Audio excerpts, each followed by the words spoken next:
قدر دكتور فتحي سالم وقدرت شركة رويال جرين تكنولوجي انها تقدم الجزء ده من الزراعة الحيوية وتقدم السماد الحيوي اللي قايم اديه الاكل كويس، الغذاء كويس، نباتك هيبقى كويس لوحده.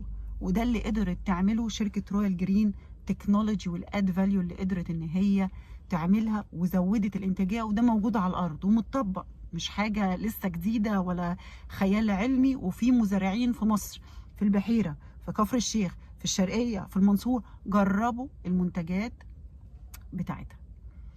الميزه ان انت لما بتبيع منتج ما استخدمتش فيه الكيماويات، معلهوش متعلقات كيماويات وبواقي من الكيماويات، القيمه بتاعته بتعلى، بدل ما بيتباع بجنيه بيتباع ب3 و4 و5.